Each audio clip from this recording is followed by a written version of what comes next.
हया और उसकी जादुई कलम, भाग 2, रहस्यमय सच।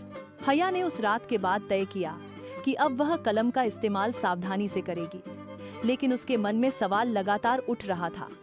आखिर ये कलम आई कहां से? सुराग 1, पुरानी दुकान। वह उसी बाजार गई जहां से उसने कलम खरीदी थी, मगर अजीब बात यह थी कि वहां अब कोई स्टेशनरी की दुकान थी ही नहीं। उसकी जगह एक सुनसान, टूटी फूटी हवेली थी। हवेली के दरवाजे पर जंग लगी तख्ती पर लिखा था 1890, शर्मा स्टेशनरी एंड प्रेस। लेकिन ये कैसे हो सकता था? दुकान तो कल तक मौजूद थी। सुराग 2, कागज पर अजीब लेखन। उस रात कलम फिर अपने आप चलने लगी और लिखा, सच्चाई जानने के लिए हवेली के तहखाने में जाना होगा। हया कांप उठी। क्या सच में हवेली में कुछ छिपा था? हवेली का रहस्य। अगली शाम हिम्मत करके वह हवेली में दाखिल हुई। अंदर हर कोना धूल और मकड़ी के जाल से भरा था। अचानक उसे लकड़ी के फर्श पर एक अजीब सा निशान दिखा, जैसे कोई कलम से खींचा गया गोल चक्र। उसने पैरों से धक्का दिया तो फर्श का तख्ता हिल गया। नीचे सीढ़ियां थीं। तहखाने में पहुंचकर उसने देखा कि वहां सैकड़ों पुराने पन्ने रखे थे।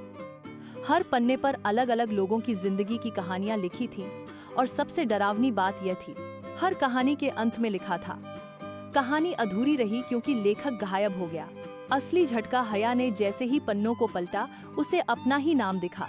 कागज पर साफ लिखा था, हया, वह लड़की जो जादुई कलम की आखिरी मालिक बनेगी। उसके हाथ कांप गए। मतलब इससे पहले भी कई लोग इस कलम के मालिक बन चुके थे, और सब गायब हो गए। पीछा करती परछाई। तभी तहखाने में वही परछाई दोबारा दिखी। इस बार वह और साफ थी। काले कोट वाला आदमी, जिसके हाथ में भी एक टूटी हुई पुरानी कलम थी।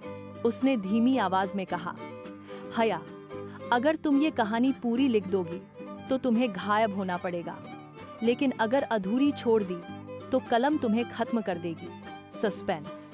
अब हया के सामने दो ही रास्ते थे, कहानी पूरी करे और खुद गायब हो जाए, अधूरी छोड़े और कलम का शिकार बन जाए। कौन सा रास्ता चुनेगी हया? उसकी अगली कलम की लकीर ही उसका भाग्य तय करेगी। आगे जानने के लिए देखिए भाग 3।